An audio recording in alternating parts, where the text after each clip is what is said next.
सन्नाटे में गूंजने लगे मजलूमों की सिसकियां।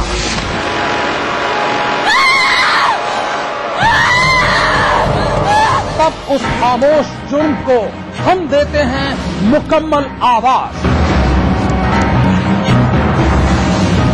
और करते हैं आपको बाखबर, ताकि आप न हो जाएं किसी की खौफनाक बदनीयत के शिकार। देखिए दास्तान जुर्म, सोमवार से शुक्रवार रात 9:30 बजे ईटीवी के सभी हिंदी चैनल पर। राजनीति कोई भी हो, घटना कैसी भी हो, खुलासा सिर्फ सेंट्रल हॉल में।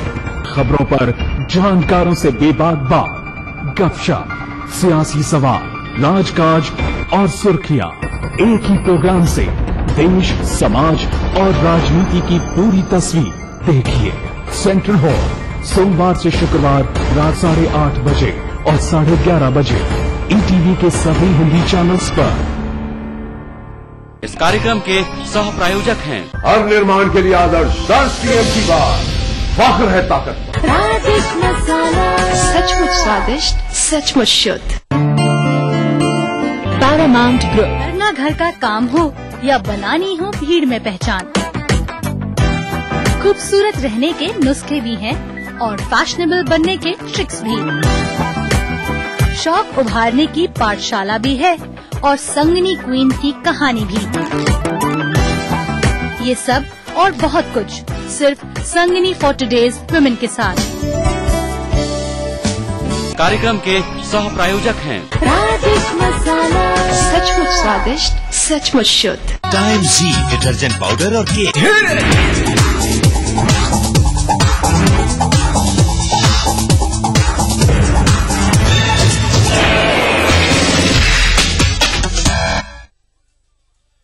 वैसे आज के जमाने में संगीत का साचित वाचित भी किसी से कम नहीं। मॉडर्न म्यूजिक के साथ साथ उन्होंने बॉलीवुड को ऐसे गाने दिए कि आज जब ये गाने बजते हैं तो लोग थिरक उठते हैं। साजिद वाजिद की ऐसी ही एक महफिल सजी एक अवार्ड फंक्शन के दौरान। चलिए आपको भी लेकर चलते हैं इस अवार्ड शो में।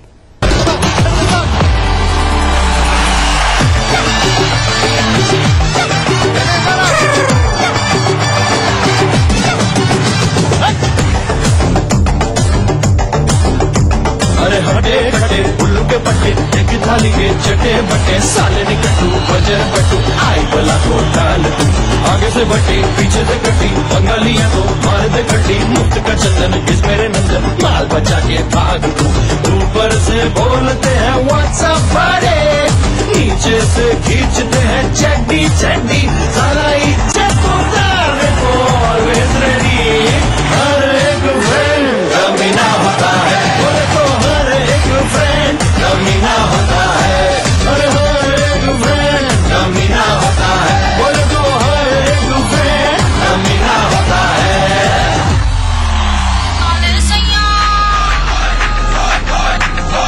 काले सैया फेविकॉल से नैन हम लड़ाएंगे, बेबी से होलिया पटाएंगे, मिस कॉल से, बैट बॉल से, सिनेमा हॉल से, मैरिज हॉल से, ओवरऑल से, तेरे फोटो को सीने में यार चिपका लूंगा मैं फेविकॉल से। मेरे फोटो को सीने में यार चिपका ले सैया, चिपका ले सैया, चिपका ले सैया फेविकॉल से।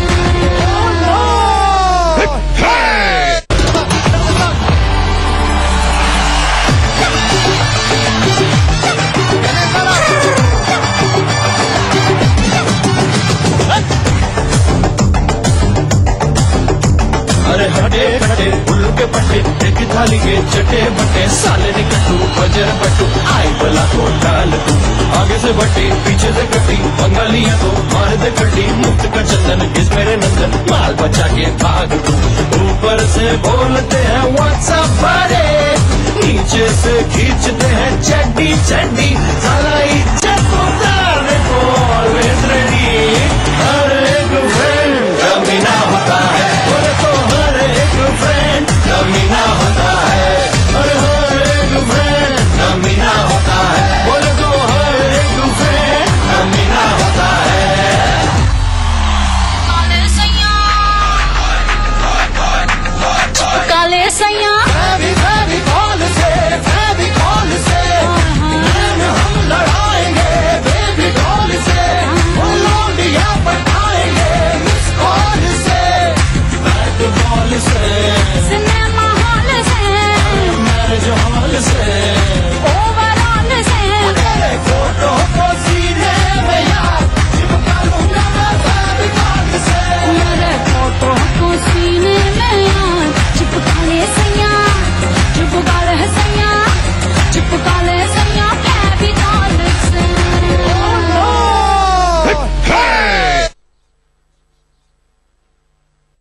वक्त एक छोटे से ब्रेक का, फौरन लौटते हैं।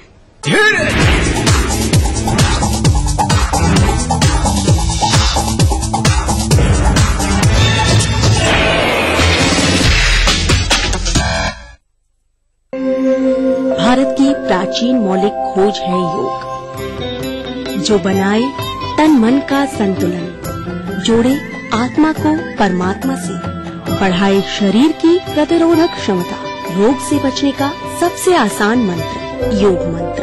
देखिए इस समय पर। पहाड़ी संस्कृति की पहचान लेकर आज का उत्तराखंड बढ़ चला है नई दिशा में, नई आशाएं लेकर।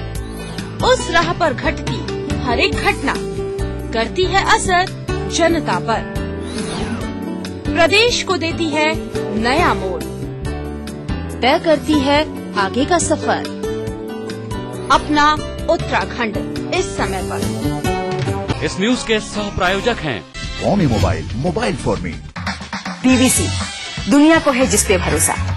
हमारा टीवी प्रोग्राम ग्लोबल इंडिया जोड़ेगा आपको पूरी दुनिया से आपकी अपनी भाषा में। ईटीवी के दर्शकों के लिए बीबीसी के मजे हुए रिपोर्टर डालेंगे खबरों में जान। ग्लोब के हर सिरे से लाएंगे जिंदगी का सच। टीवी स्क्रीन पर उभरेगी हर रोज बनते बदलते भारत की पूरी तस्वीर। आपके जीवन से जुड़े संसार भर के समाचार, राजनीति से टेक्नोलॉजी तक। मैं रूपा झा लेकर आऊंगी ग्लोबल इंडिया ईटीवी पर।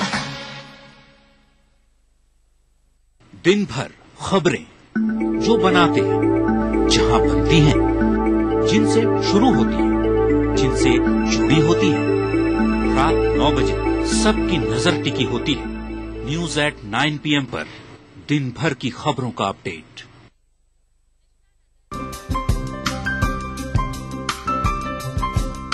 मां लाशऊरी तौर पे शेरों में आ गई, जन्नत में एक पेड़ गजल का।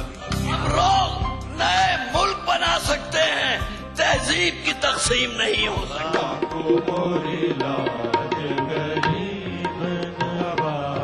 कृपा करो महाराज मुइन। महफिल शनिवार रात 11 बजे ईटीवी के सभी हिंदी चैनल्स पर। लखनऊ और देहरादून दोनों राजधानी शहर, जिनके नस नस में है रफ्तार। कामकाज से जब मिले फुर्सत, हर खासो आम जानना चाहता है राजधानी की हर एक घटना, हर एक बात, जिनसे दिन भर रही हलचल। इसलिए देखिए राजधानी से इन समयों पर।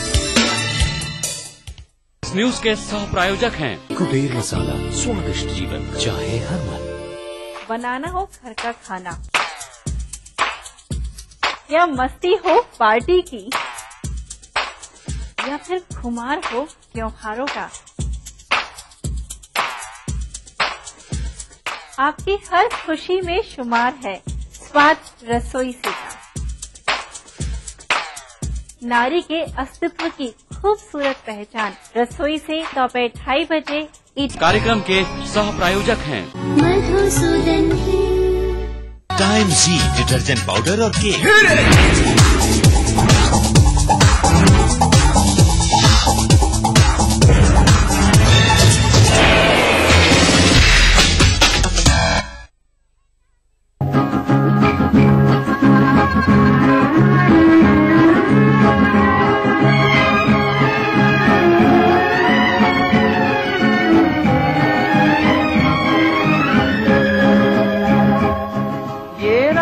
भीगी भीगी ये मस्त फिजाएं, उठा धीरे धीरे वो चाँद प्यारा प्यारा। ये रात भीगी भीगी ये मस्त फिजाएं, उठा धीरे धीरे वो चाँद प्यारा प्यारा। लगा के गुमसुम है चांदनी, सोने भी नहीं देता मौसम का ये इशारा।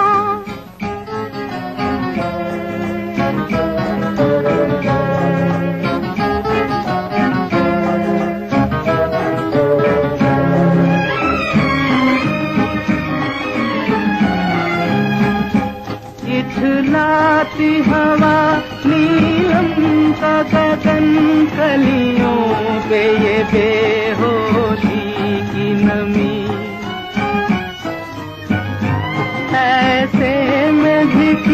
बेचैन है दिल जीवन में न जाने क्या है कमी।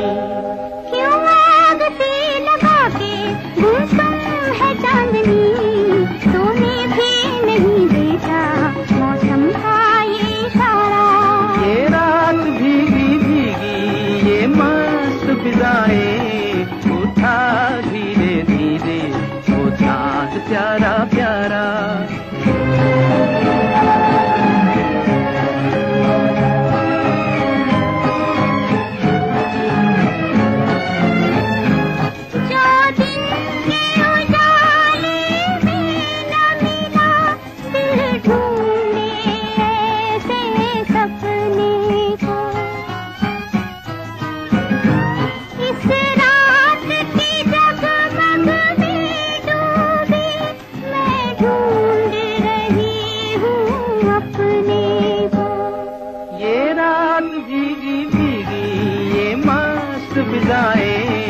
उठा धीरे धीरे वो चांद प्यारा प्यारा। क्यों आग से लगा के गुमसुम है चांदनी, सोने भी नहीं देता मौसम का ये इशारा। ऐसा हिंदी फिल्मों के इतिहास में पहली बार हो रहा है कि कोई पुरानी फिल्म और उसी का रीमेक एक ही दिन रिलीज किया जा रहा हो। जी हां, ये हो रहा है फिल्म चश्मे बद्दूर के साथ। पुरानी और नई दोनों एक ही फिल्म एक ही दिन रिलीज हो रही है। आइए आपको दिखाते हैं फारूक शेख के साथ हमारे एंटरटेनमेंट एडिटर पराग छापेकर की खास मुलाकात। नमस्कार, आप सबका बहुत बहुत स्वागत है। मैं हूं पराग छापेकर और इस समय मेरे साथ जो मेहमान है वो चश्मे बद्दूर मेहमान है। जी, मैं बात कर रहा हूं फारूक शेख साहब की और राकेश जी की। आपका बहुत बहुत स्वागत है साहब। Thank you. 30 साल पहले एक ऐसी फिल्म आई जिसने हिंदुस्तान के उस समय के युवा को भी बहुत अपील किया, चश्मे बद्दूर। और आज हम बात करते हैं, वो आज भी वैसे ही लगता है कि यार ये हमारी कहानी है, हम ऐसे ही होता है। ये अब इतने 30 साल बाद री रिलीज जरूर हो रही है, लेकिन वो कभी गई नहीं हमारे बीच में से। ऐसा होता है कभी कभी कि माँ के हाथ का खाना, जब आप स्कूल में थे तब भी वही खाते थे, जब आपके बच्चे स्कूल जा रहे हैं तब भी आपको वो खाना याद रहता है, क्योंकि सादा था, स्वादिष्ट था, साफ था और आसानी से मिल जाता था और प्यार भरा था। ये सारी चीजें लगभग आपको सही जी की चश्मे बद्दूर में नजर आएंगी। तो आप उसको जितनी बार देखते हैं उतना आपको ऐसा लगता है, अरे यार ये भी बहुत अच्छा था, अरे वो भी बहुत अच्छा था। तो ये उस तरह की फिल्म है, साफ सुथरी, सीधी सादी, आसानी से समझ में आने वाली, ऐसे किरदार जिनसे आप वाकिफ हो सकते हैं या ऐसे सिचुएशन जिनसे आपकी वाकफियत है, तो आपको उसमें अगर मजा मिल जाए तो सोने पर सुहागा हो जाता है। राकेश जी, आप लोगों ने इतनी फिल्मों में काम किया है, सादी फिल्म हम बोलते हैं, सीधी फिल्म हम बोलते हैं, लेकिन सीधी फिल्म बनाना वाकई बहुत मुश्किल काम है मुझे लगता है। एक्चुअली आपने सही कहा। मुझे ऐसा लगता है कि फिल्मों में खासकर सिंप्लिसिटी जो है वो धीरे धीरे गायब इसलिए हो रही है क्योंकि बहुत सारा कैमोफ्लेज का मटेरियल और साधन लोगों को मिल गए हैं। नए नए कैमरा एंगल आ गए हैं, नई नई क्रेनें आ गई हैं, बड़ा जबरदस्त धमाका ऐसा साउंड आ गया कि आप बैठे बैठे हिल जाते हैं, पता नहीं क्या हो गया। लेकिन जो सादगी थी, जो आपको सही की फिल्मों में मिलती है या ऋषिदा की फिल्मों में मिलती है, वो सादगी अब देखने को मिलती नहीं। जैसे मुझे अभी भी याद है, मैं एक बार बैठा था ऋषिदा के साथ, तो उन्होंने एक बड़ी अच्छी बात कही। तो उन्होंने कहा, यार तुम मुझे बताओ कि तुमने कभी किसी को, तुम मीटिंग में गए हो, तुमने उसको टेबल के नीचे से देखा है क्या? मैंने कहा नहीं सर, मैंने कभी नहीं देखा। तो फिर आजकल लोग नीचे कैमरा क्यों लगाते हैं? आज की फिल्मों में टेक्नोलॉजी इतनी हावी हो गई कि उस बोझ से कंटेंट कहीं दब गया है। देखिए, चूंकि हमने कंटेंट पे ध्यान देना कम कर दिया, इसलिए हमको टेक्नोलॉजी पे ध्यान ज्यादा देने में जरूरी महसूस। आप कंटेंट को भी अच्छा रखिए और टेक्नोलॉजी को अपने जरूरत के मुताबिक इस्तेमाल कीजिए, तो एकदम वो दुगना हो जाएगा उसका मजा। लेकिन वो आप करने को तैयार नहीं। कंटेंट के नाम पे जो है आपको झटपट कोई मसाला चाहिए, तो आप रोज सुबह शाम तो चाट पे नहीं खुराक चला सकते ना। फिर चाट ऐसी चीज है जो अभी हफ्ते में एक बार कभी गए आप चाट बाजार में, आपने खा ली, जबान को चटाखा मिला, आप घर आ गए। लेकिन सुबह शाम हफ्ते के 7 दिन अगर आप चाट खिलाएंगे तो जाहिर है फिर मामला गड़बड़ा जाएगा। अब हम सिनेमा में चाट खिला के काम चलाना चाहते हैं, तो उसकी उम्र ज्यादा नहीं लंबी होती ना, इसीलिए ये हो रहा है कि अब फिल्मों की उम्र इतनी कम हो गई है। मतलब 3 दिन में जो है वो फिल्म का बिजनेस हो जाता है या नहीं होता, जो भी उसका मतलब फ्यूचर जो है डिसाइड हो जाता है फिल्म का 3 या 4 दिन में। जबकि पहले तो ये था कि 3-4 दिन में तो लोग फिल्म पकड़ती थी, फिर मौत पब्लिसिटी होती थी। और कई फिल्में तो ऐसी हैं, चश्मे बदूर जैसी फिल्म फॉर एग्जाम्पल, कि तब भी मतलब कि इतना बड़ा बजट नहीं था पब्लिसिटी का प्रोड्यूसर के पास कि जनाब पूरे शहर में बैनर लगा दे। मुझे अभी भी याद है कि मुंबई शहर में मेरे ख्याल गिन के तो 15-20 बैनर लगे होंगे पूरे शहर में। हर शहर में ऐसा ही था, और छोटे शहरों में तो लगे भी नहीं थे। और लोगों को मालूम था कि इतनी मतलब इसका कंटेंट इतना सॉलिड है कि माउथ पब्लिसिटी की वजह से 1-to-1 कॉन्टैक्ट जब बढ़ेगा तो फिल्म चलेगी। और वही हुआ। जबकि आज हमारे पास जो है टेक्नोलॉजी है, टीवी है, सब हम सब एकदम बम फोड़ देना चाहते हैं फिल्म के रिलीज से पहले ही। हर चैनल पे, हर जगह, हर मतलब मार के स्टार हर जगह जाते हैं अपने को प्रमोट, क्योंकि उनको मालूम है कि किस्सा सिर्फ 3 दिन का है 3 महीने का नहीं है। आज जब चश्मे बदूर ओरिजिनल रिलीज हो रही, रीमेक भी साथ साथ रिलीज हो रही, कितनी मजे की बात है। मतलब मजे की और हैरानी की, और ये बड़ा, लेकिन मैं तो समझता हूँ ये बड़ी इंटरेस्टिंग बात है। देखिए, एक ही कहानी, उसके 2 वर्जन, एक ही नाम, और 2 फिल्म मेकर जो अपनी कॉमेडी फिल्मों के लिए मशहूर हैं, सही पर अंश पे और डेविड धवन साहब, दोनों की फिल्में एक ही वक्त में, एक ही सिनेमा हॉल में, एक साथ में रिलीज कर रहे हैं, तो ऑडियंस के तो मजे ही मजे हैं। जैसे अभी हम बात कर रहे थे 100 साल के इतिहास में ये पहली बार एक ओरिजिनल। चलिए, आपका बहुत बहुत शुक्रिया। बहुत। तो फिल्मी नामा में आज के लिए बस इतना ही। कल फिर से होगी आपसे मुलाकात, तब तक के लिए दीजिए इजाजत। Take care and good bye.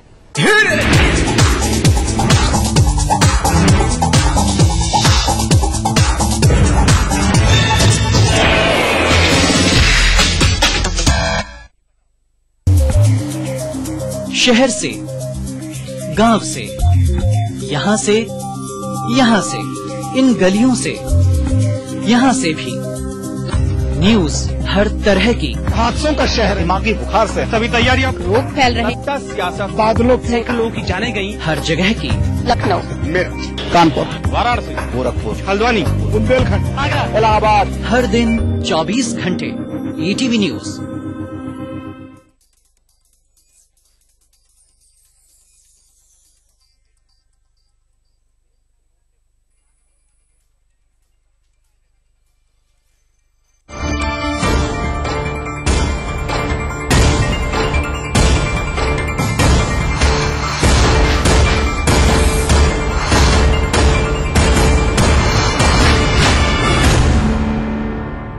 नमस्कार, मैं हूं हरिशंकर व्यास।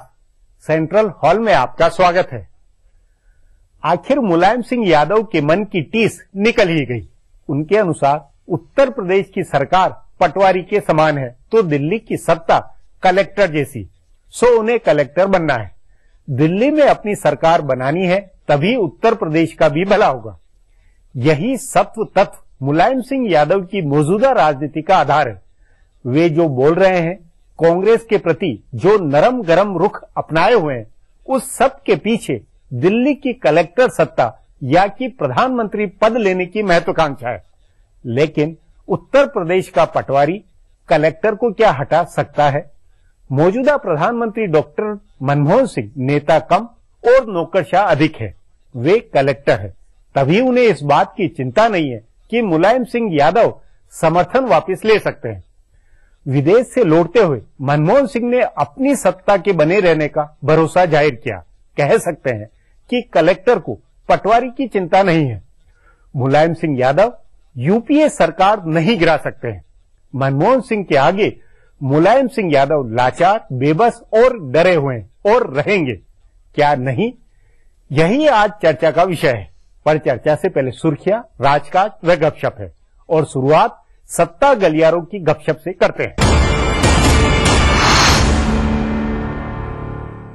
कांग्रेस के प्रदेश अध्यक्षों की नियुक्ति को लेकर प्रदेशों के ब्राह्मण नेता खासे परेशान हैं। कांग्रेस के एक वरिष्ठ नेता का कहना है कि पार्टी में ब्राह्मण, दलित और मुस्लिम का जो पुराना कॉम्बिनेशन था उसे बदलकर ओबीसी, दलित और मुस्लिम कर दिया गया है। पार्टी के भीतर ऑस्कर फर्नांडीज, बीके हरिप्रसाद और मुकुल वासनिक इस बदलाव के लिए जिम्मेदार बताए जा रहे हैं। कुछ लोग दिग्विजय सिंह पर भी इसके लिए उंगली उठा रहे हैं। ब्राह्मण पीसीसी अध्यक्षों में उत्तर प्रदेश में रीता बहुगुणा जोशी और मध्य प्रदेश में सुरेश पचौरी थे। इन दोनों को हटा दिया गया। जोशी की जगह निर्मल खत्री और पचौरी की जगह दिग्विजय सिंह की पसंद के कांतिलाल भूरिया अध्यक्ष बनाए गए। बिहार में इस नाम पर दलित अध्यक्ष बनाया गया कि 25 साल से कोई दलित अध्यक्ष नहीं बना था। इस पर ब्राह्मण नेताओं का कहना है कि 21 साल से कोई ब्राह्मण भी अध्यक्ष नहीं बना है। राहुल गांधी ने पंजाब में प्रताप सिंह बाजवा को और हिमाचल प्रदेश में सुखविंदर सिंह सुक्खू को अध्यक्ष बनाया है। उत्तराखंड में यशपाल आर्य काम संभाल रहे हैं और हरियाणा में दलित नेता फूलचंद मुलाना अध्यक्ष हैं। राजस्थान में चंद्रभान के हाथ में कमान है और झारखंड में प्रदीप बालमुचू अध्यक्ष हैं। दिल्ली में जेपी अग्रवाल, महाराष्ट्र में माणिकराव ठाकरे और गुजरात में अर्जुन मोडवाडिया अध्यक्ष हैं। यानी पूरे उत्तर पूर्वी और पश्चिमी भारत में ले देकर सिर्फ पश्चिम बंगाल में प्रदीप भट्टाचार्य ब्राह्मण पीसीसी अध्यक्ष हैं।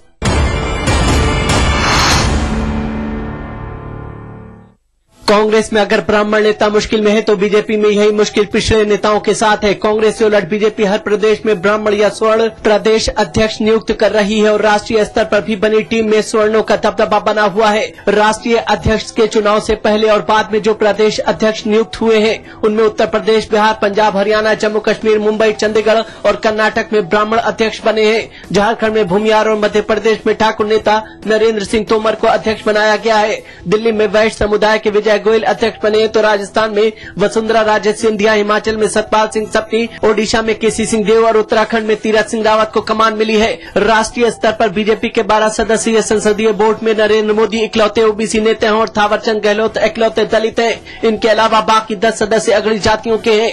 इनमें कोई मुस्लिम और महिला नहीं है। इसी तरह 10 महासचिवों में थावरचंद गहलोत अकेले दलित हैं। बस नाम भर के लिए अरुणाचल प्रदेश के तापिर गांव आदिवासी नेता हैं और धर्मेंद्र प्रधान अकेले ओबीसी हैं। बाकी सभी अगली जातियों के हैं।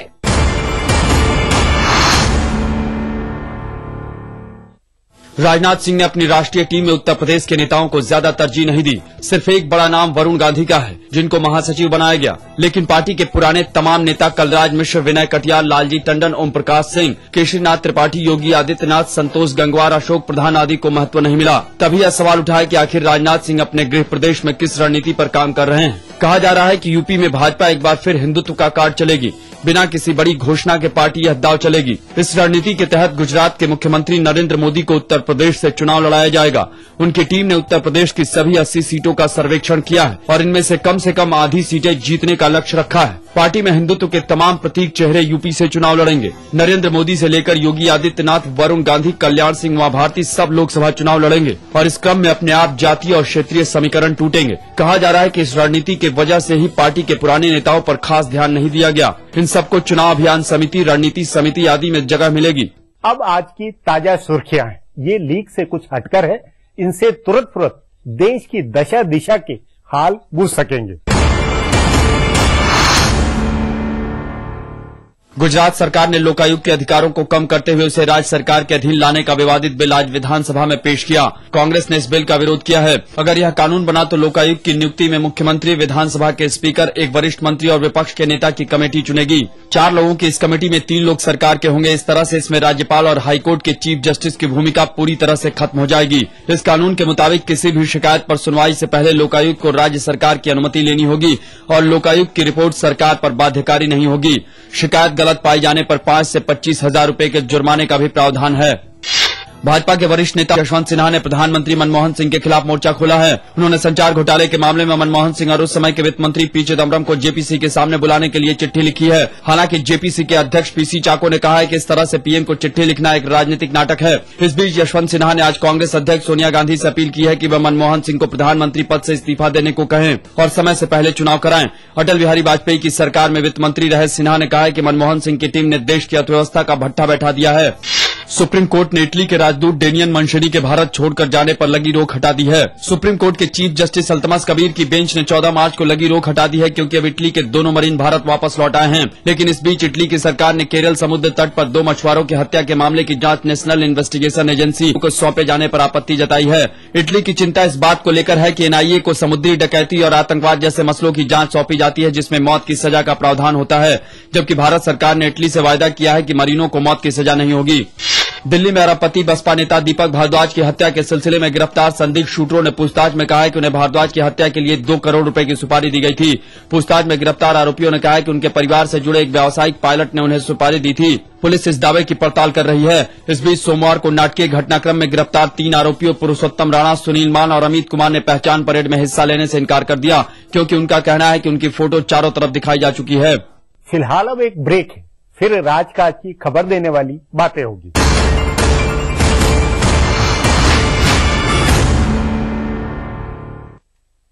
देखिए ईटीवी उत्तर प्रदेश उत्तराखंड सभी डीटीएच प्लेटफॉर्म पर। डिश टीवी पर चैनल नंबर 823, एयरटेल पर चैनल नंबर 289, टाटा स्काई पर चैनल नंबर 163, बिग टीवी पर चैनल नंबर 416, वीडियोकॉन पर चैनल नंबर 782। देखिए आपका अपना चैनल। सिर्फ आस पड़ोस की खबरें ही नहीं, एक जिम्मेदार नागरिक के लिए प्रदेश के साथ देश भर की खबरें भी जरूरी, क्योंकि आपका वास्ता है उनसे। इसलिए देखिए राष्ट्रीय समाचार इस समय पर।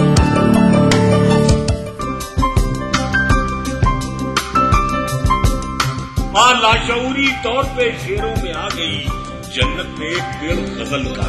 हम लोग नए मुल्क बना सकते हैं, तहजीब की तकसीम नहीं हो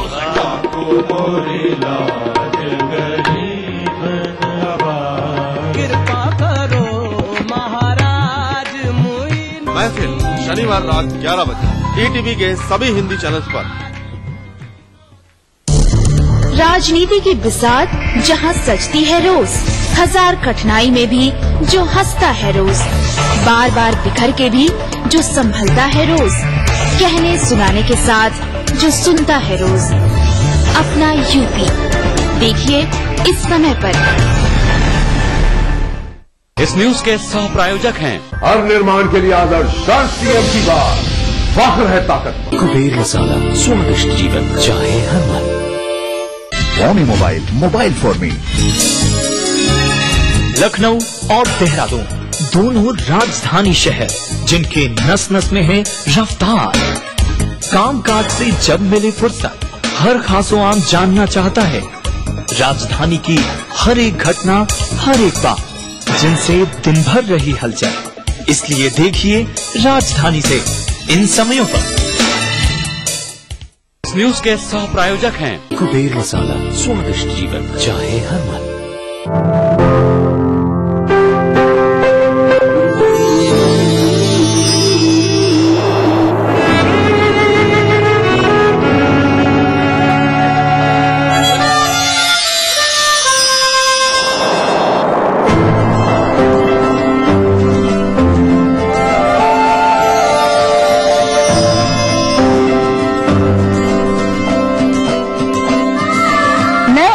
से जुड़े नए रिश्ते बिखेरेंगे रंग।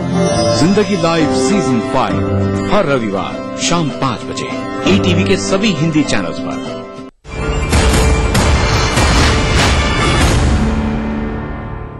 ब्रेक के बाद आपका स्वागत है। हाशिए में इधर उधर कई बातें व घटनाएं दबी हुई होती है, इनका खासा राजनीतिक अर्थ भी होता है।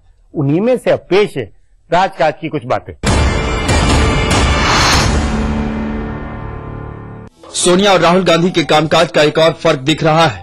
करीब 2 साल पहले सोनिया गांधी ने एक साथ 18 प्रदेश अध्यक्षों की घोषणा की थी, जबकि राहुल गांधी किश्तों में प्रदेश अध्यक्ष बना रहे हैं। सबसे पहले उन्होंने पंजाब में प्रताप सिंह बाजवा को कमान सौंपी, उसके करीब 10 दिन बाद बिहार में अशोक चौधरी को अध्यक्ष बनाया। उसके अगले दिन हिमाचल प्रदेश के कार्यकारी अध्यक्ष सुखविंदर सिंह सुक्खू को पूर्णकालिक अध्यक्ष बनाने की घोषणा हुई। अगला नंबर किस प्रदेश का है? कहा जा रहा है कि अगली किश्त झारखंड की आएगी। फिर इसी तरह एक एक करके महाराष्ट्र, हरियाणा, मुंबई, पश्चिम बंगाल आदि प्रदेशों के अध्यक्ष नियुक्त होंगे। कांग्रेस नेताओं का कहना है कि किश्तों में पीसीसी अध्यक्षों की नियुक्ति तो ठीक है, एआईसीसी का गठन इस अंदाज में नहीं होना चाहिए। संचार घोटाले की जांच कर रही संयुक्त संसदीय समिति के प्रमुख पीसी चाको ने कहा है कि समिति का काम पूरा हो गया है और अब रिपोर्ट तैयार की जा रही है। उनके मुताबिक 10 मई को बजट सत्र के आखिरी दिन से पहले उनको रिपोर्ट सौंप देनी है, इसलिए अब आगे यह समिति कोई